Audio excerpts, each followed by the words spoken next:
The Dallas Mavericks have been massively underwhelming to start the season, posting an 8-7 record at the time of recording, putting them at the 8th spot in the Western Conference. While there are many issues worth pointing out with this team, a large majority of the criticism has been pointed to one Luka Doncic, who has displayed many of the same awful defensive tendencies that we've seen from him in the past, but to make matters worse, he is also struggling on offense quite a bit. And when Luka is struggling with his offense, it makes it all the more apparent how awful of a defender he is, especially with possessions like this. But you are on the floor for a pivotal defensive possession in a close game where you lose because you literally can't bother to focus on defense for 7 seconds. Like, what the fuck? Hello everybody, welcome to Also Rusty Buckets. If you're over on YouTube, go ahead and subscribe to the channel and drop a like on the video. Helps it do much better. It is super appreciated. Check us out over on Spotify and Apple Podcasts if you want to enjoy this as an audio-only experience, or on Spotify if you want to watch the video over there. And real quick, I do want to promote, I have a Blue Sky account. I can't promise how much I'm going to be using it, but it is going to be linked in the description. Twitter has turned into a complete hellscape, so it might be time to officially abandon ship. With that said, thanks to the sponsor of this video, Raycon. Need a Black Friday deal you'll appreciate every day? Try Raycon's Everyday Earbuds. They now feature a 32-hour battery life and multi-point connectivity that lets you pair with 2 devices at once. There's also active noise cancellation and a variety of vibrant colors to choose from. Plus, the sweat resistance means that I can keep my Raycons on whenever I'm in the gym or at the office. Not only do Raycon Everyday Earbuds sound as good as other leading wireless earbuds, but they offer the same premium quality, if not better, at half the price. So they're already an incredible deal, even before you factor in their Black Friday offer of up to 30% off site-wide. Other earbuds do not fit well in my ears, but these Raycons are comfortable enough for all-day use. I even got this protective case cover with a design that suits my personal style. And not only does it look great, it also supports wireless charging, so I don't even have to take the protective cover off to get 90 minutes of battery in just 10 minutes of charging. It's time to save big for Black Friday. Go to buyraycon.com/AwesoRusty today for up to 30% off site-wide. That's right, you'll get up to 30% off of everything on Raycon's website if you go to buyraycon.com/AwesoRusty. It helps support this channel while you get some affordable, high-quality headphones, and a huge thanks again to Raycon. Now back to the video. Let's talk about Luka Doncic, who I just want to say out of the gate, this is 14 games. A lot of this stuff that we end up reacting to at the start of the season ends up being extremely reactionary as a result of that, and this is probably going to be fine. That said, we definitely do need to have a conversation about Luka Doncic. As of right now, Luka is shooting the lowest percentage from 3 that he has since his first 2 seasons. He is shooting his lowest percentage from 2 that he has since his rookie season, and his 55% true shooting percentage, which is 3-ish points below league average, is the lowest since his rookie season as well. His efficiency has been quite bad. Now, a big reason for his overall dip in production, because last year he averaged 34, 10, and 9, and this year he's averaging 28, 7.5, and 7.5, you could attribute that to him having slightly lesser usage. And I am, of course, very, very pro Luka having lesser usage, as he is a historically super, super high usage player. In fact, he probably, if he continues at the rate he's at, he could very well retire with the highest usage rate average for an entire player's career. His usage rate of 36% from last season was the highest in the NBA. That's how you get to 34, 10, and 10. So you would look at the reduced numbers and say, hey, maybe this is just a matter of him not being utilized as much and me being a big fan of that. You take that away as a big positive. However, this has not been due to some dramatic level of less usage than before. His usage percentage has declined by 2.4%, which for usage percentage is definitely not an insignificant difference, but it is not enough to really justify how lower his production is, because his numbers should still look a whole lot better than this. Not only should the efficiency be better, but he's only taking 1 less shot per game. Yes, his usage is lower, but he is ultimately still getting the same amount of opportunity to produce and he is not living up to that. So the offense has been rough. If I had to guess, because this is just 14 games in, I really doubt that this is going to be something of some major concern. However, a lot of people were pointing out Luka's defense subsequently as a result of this, because as I mentioned in the intro, I think when his offense starts to slip, that's when people are even meaner about his defense just to dogpile on further. But he has not been great on the defensive end, and man, did it really stand out when I decided to look at it.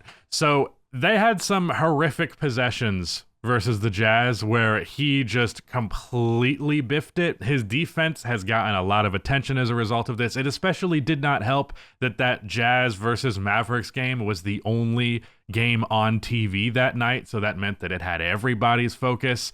So I decided that I was going to watch that game and then timestamp literally every time that Luka is like directly involved in the action, more often than not plays where he ends up contesting the shot that goes up in some capacity. Obviously, there are more subtle nuances to defense beyond that he can also be fucking up, but I just want to literally talk about the most obvious shit here just to make it clear how bad he has been at some of the obvious shit. So let's look at every single defensive possession from the game against the Jazz that they lost to that game-winning John Collins dunk. And let's see how Luka did on the defensive end. Hint, not well. All right, so starting off in the first quarter, as of right now, Luka Doncic is primarily getting Kyle Filipowski as his default matchup. For the most part, the Mavericks like to hide him on a player who you wouldn't expect to be all too effective, and you know, Filipowski ended up having a really good game, so take from that what you will.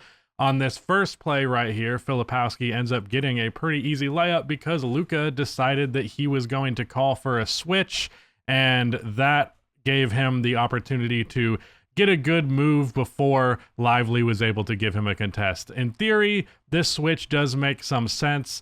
However, it just presented the perfect opportunity, and the offense immediately recognized that and got 2 easy points out of it. On this play here, the ball gets kicked out to Sexton, and Luka initially, at least, made a good recovery, or at least showed the idea of a contest, but Sexton, with very little move, blew right by him. Luckily, Derek Lively cleans it up for him.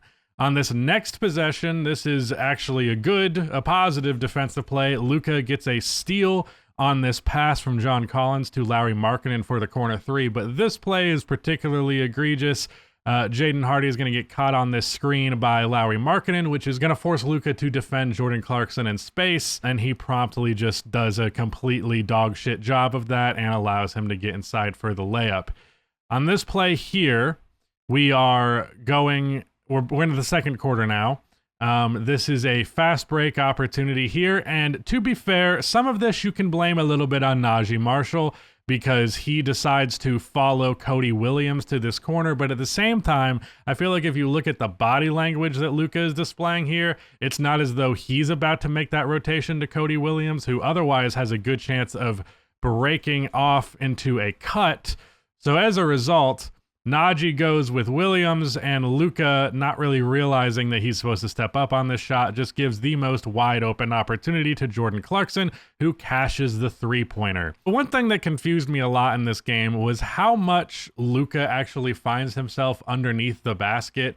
You would think maybe he's a strong rim protector if he's going to be in that position all the time, but that's not exactly the case. He's regularly in position to defend big men, but it's not as though that's something that he's really strong at, so I don't understand why that happens here. But on this possession, he just doesn't really do anything to bother this Cody Williams drive because he's not a rim protector. That's not an area on the floor that he should be in. That's more or less putting him in an island. On this drive here, I can give him a pass for not contesting because Gafford was still there enough to potentially get a chase down block, but he probably should have rotated over, at least swatted at the ball to potentially bother this Filipowski drive, but he just did no such thing. Right here, he contests this corner 3 really well, which forces a miss, so there's another positive play for you. On this 2-man action here, once again, communication between him and Najee Marshall, not the strongest. Marshall sticks to the wing And Keontae George, you can already see he's got into his shot form, and neither of these guys have jumped at all, and neither of them are going to jump. So that is a practice jump shot. Right here, Luka serves as a deterrent really, really well. The Collier ends up committing an offensive foul on Klay Thompson, so good defensive possession there. And a good defensive possession here as he prevents Sexton, admittingly in a compromising position, from getting a clean look to end the half. Now we're going into quarter 3, and Luka just, again, what are you doing in the paint? Why is this your positioning? Because he does absolutely nothing to influence John Collins on this role. He might as well not even be there. Here, Luka is going to show on the nail. Look at me, big brain basketball boy.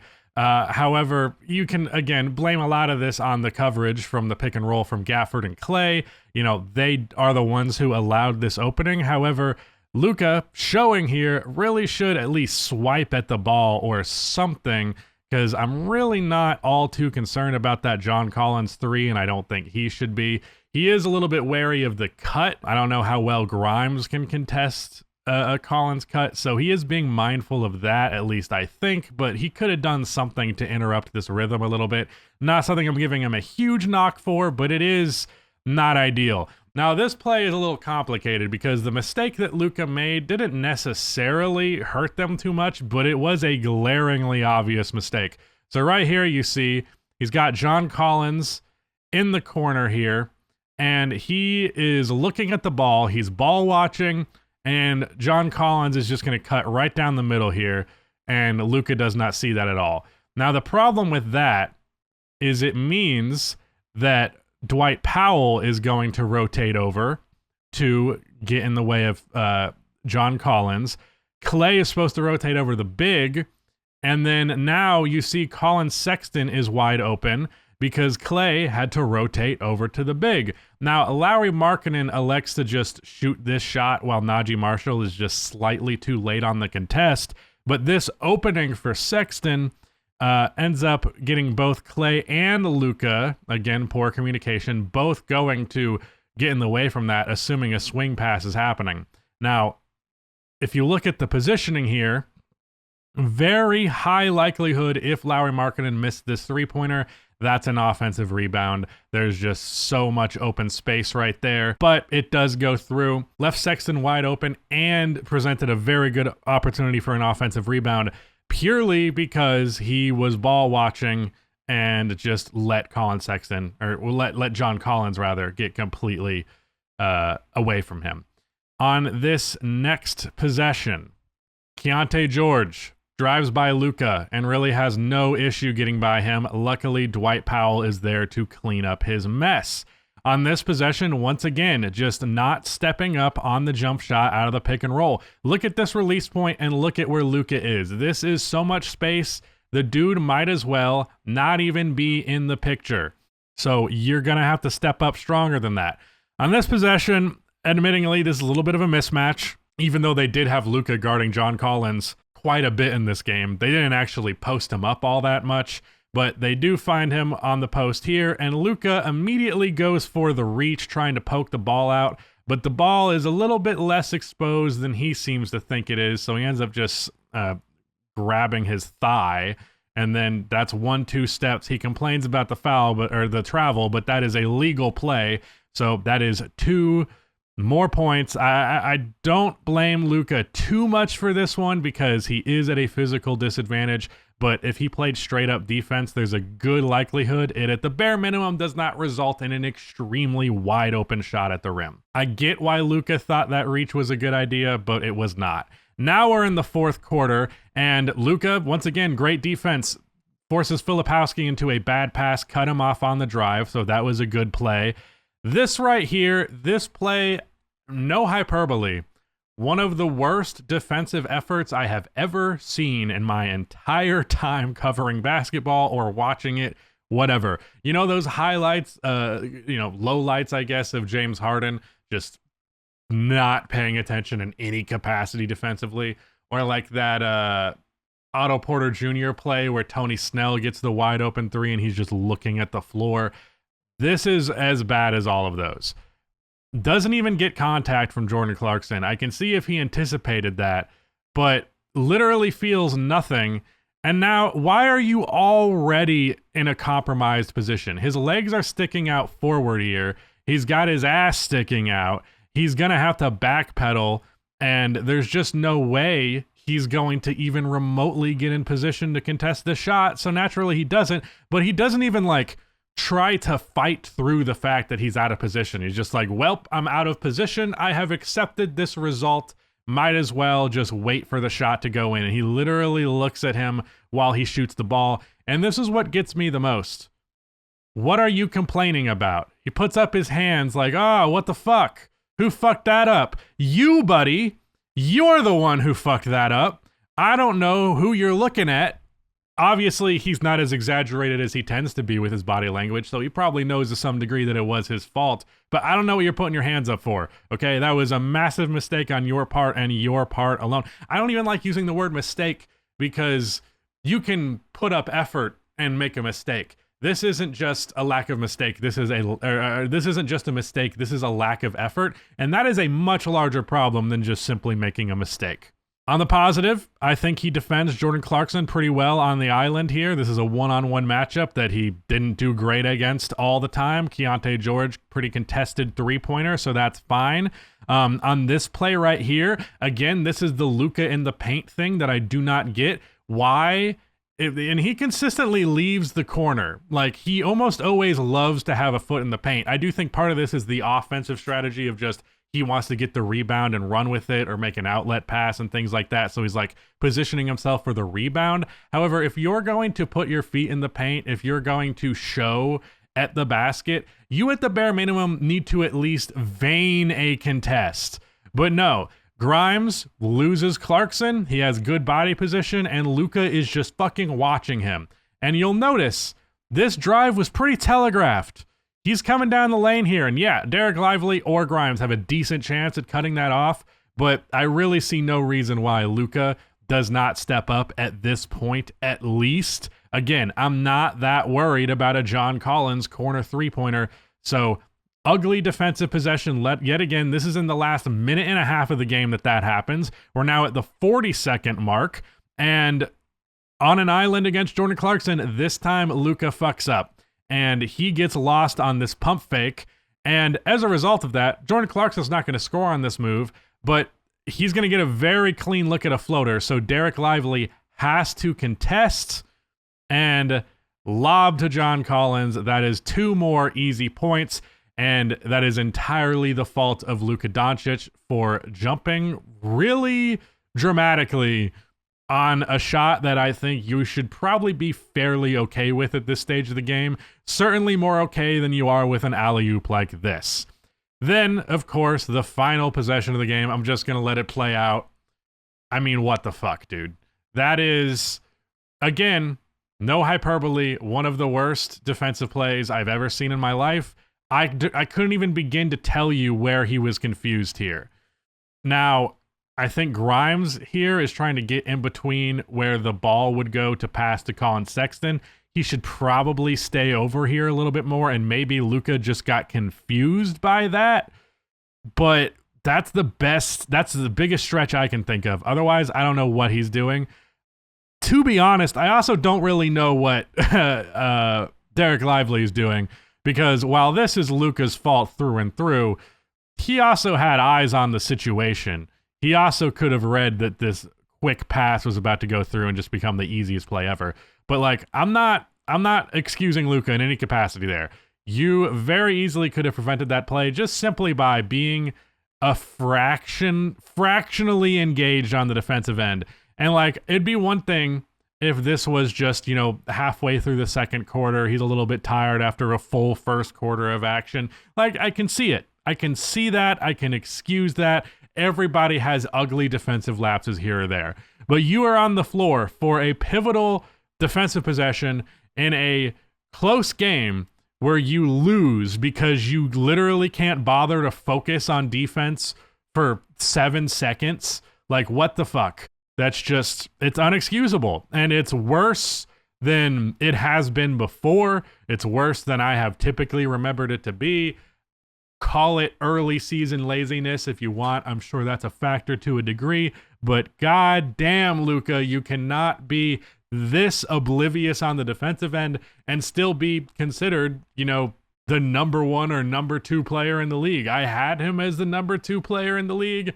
I am quite certainly sliding him down to 3 now, moving Giannis up, because this is a level of bad defense that is just not permissible. All right, let's move on beyond the footage and let's talk about some of his offensive woes. To the question that must be asked with Luka that is historically asked of players in a similar position to him, being a great offensive engine but a pretty horrific defender, what level of production is necessary in order for that huge negative on the defensive end to end up being worth it? And I think Luka is very, very strongly in the department of well worth his defensive woes, obviously. However, it's been less the case with him being as inefficient as he has been thus far. And like I said, it just begets more criticism for his defense. Lower usage rate should, in theory, at least result in more energy for the defensive end and better efficiency overall. And it seems to have caused neither of those things for Luka Doncic. Offensive concerns do not really, concern me all that much. I really do not think Luka is just falling off right now. I would probably guess that he is just playing into shape, which is something he has done before. Luka Doncic is a player who, if he puts on 10 pounds, it's the most obvious 10 pounds you've ever seen. So he is regularly criticized for his weight, which there are many layers to the morality of that, but we're not going to bother getting into it. One way or the other, being in good shape, especially for the level of usage that Luka does play a very large factor in how efficient you're going to be. Generally speaking, it is not uncommon to see someone, especially a player with his level of offensive load, come into the season a little bit slow. So I'm not worried about that. I'm also not that worried about the defense because this isn't necessarily anything new. I do recognize there were a lot of people making a big fuss of this and essentially making the argument that Luka has just been mega overrated for the past couple of years because of these defensive woes that he is capable of having. I would compare this to James Harden, ironically, a player who is very directly has virtually the exact same game as Luka Doncic, but sometimes they don't really end up getting compared to each other. Driving inside all the time, getting a shitload of free throws, generational playmaking talent, triple doubles up the ass, all that stuff, shooting a crazy amount of pull-up threes, just an ungodly amount of pull-up threes. And then also not having the most efficient shooting splits, but because they get to the free throw line so much and because so many of their shots are threes, they ultimately still end up having an efficient game. They still end up having a positive, above league average true shooting percentage, in spite of the fact that they might shoot 34% from 3. It all actually works out to be relatively efficient, but it can be an aesthetically unpleasing game. And of course, it also leads to a shitload of responsibility on the offensive end. And you can only delve out so much energy in an NBA game. And I realize a lot of older NBA fans turn their nose up at that argument. Star players back in my day did not have to conserve their energy. First of all, they did. They definitely did. And a huge part of that is the fact that offenses in the modern NBA move so much more than they did back in the day. The amount of miles a player is running on average in an NBA game now is threefold what it was 20, 30 years ago. So with that in mind, on the offensive end, you have to produce more than anybody else has ever had to produce at this point, have a level of influence that very few players have ever had, especially on such a high-paced offense. And then you also have to have the energy to keep up with that on the defensive end. The reality is there are very few players throughout NBA history who could both have a 36% usage percentage and then also remain incredibly locked in on the defensive end.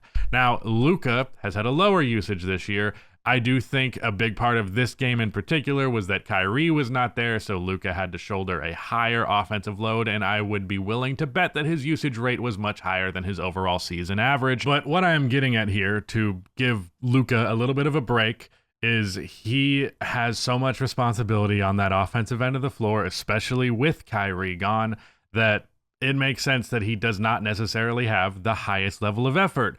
Now, does that excuse many of the awful possessions in this game, in particular the John Collins game-winning dunk and that Colin Sexton mid-range pull-up where Luka literally just looked at him while he went by him? On those two instances especially, there's no fucking excuse for that. I don't care if you are resting a lot on the defensive end. You can't outright just stand there and not play defense. That is taking it to an extreme of energy conservation that is just outright not necessary. Like, on the plays that Luka fucked up there, it was not a matter of energy. It was not plays that like he had to exert some incredible amount of energy to influence. He just quite literally had to stand in the right spot. So he needs to be aware of that. And when Kyrie does come back, keep bringing down that usage. If you're really that concerned about the defense, then you as a fan or hate, I guess if you're a hater, you want him to keep failing. But if your criticism is that he needs to be putting more energy and effort into the defensive end of the floor, I think that starts with his usage percentage going down even lower than it already is. I think he should be comfortably at right about 30%, and you leave it at that, because historically you really do not want to go much higher than that with your best player. If you have championship aspirations. Now, real quick, because I mentioned it towards the top, there are some issues, plenty of issues with this team that you can blame beyond Luka.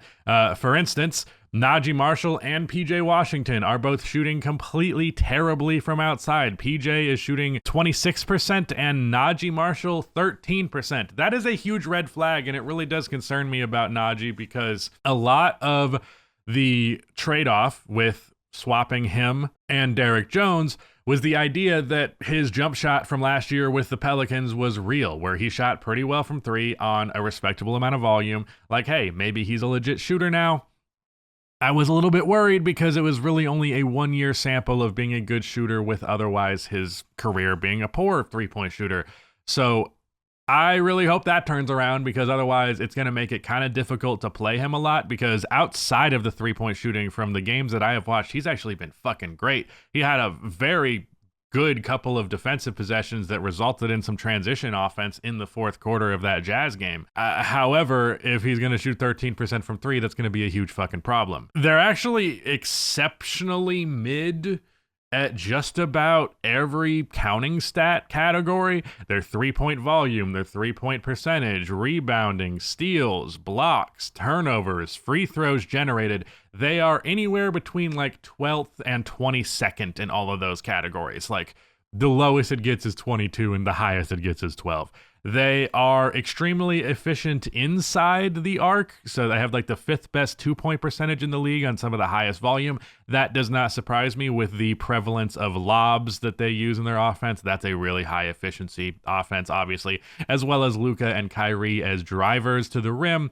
A lot of good efficient opportunities at the basket there. And actually, if you want to turn this around and be pretty positive about the Mavericks, they're currently 6th in net rating.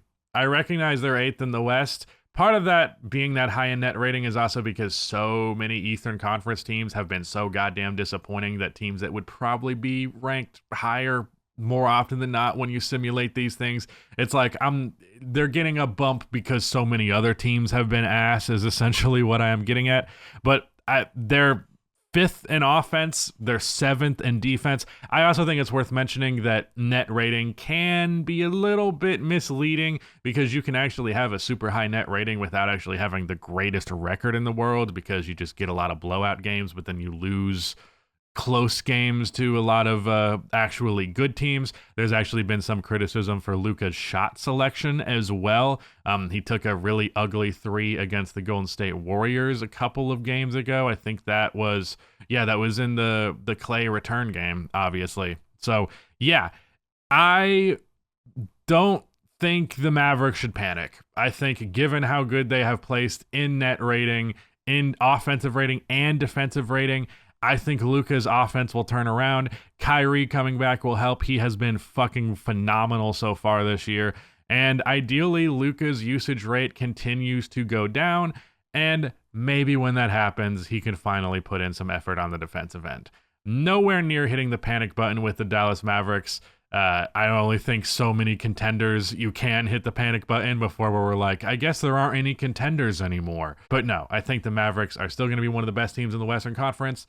Just an ugly start, and hopefully, they do not interpret this as we need to go back to Luka leading the league in usage rate. I still wish it would get lower, but the fact that it's the lowest since his rookie year is super encouraging to me, and I just pray that that maintains, because I think that is for the better for him and for his team. So yeah, if you want to hear more on my theory about usage rate, you can check out the newest, it came out like a month ago at this point, but the most recent main channel upload over on the main channel called the Wilt Paradox. It is about how Wilt Chamberlain won his first championship by doing less. And that is a lesson that a lot of these players that get a lot of praise for their super packed box score could actually utilize to actually start winning basketball games. Yeah. So I'm actually more positive than not about the Mavericks after reviewing all of this, but I was baffled by how bad his defense was against the Jazz. I cannot sit here and pretend like that was not one of the worst defensive displays I have ever seen. So yeah, take that for what you will.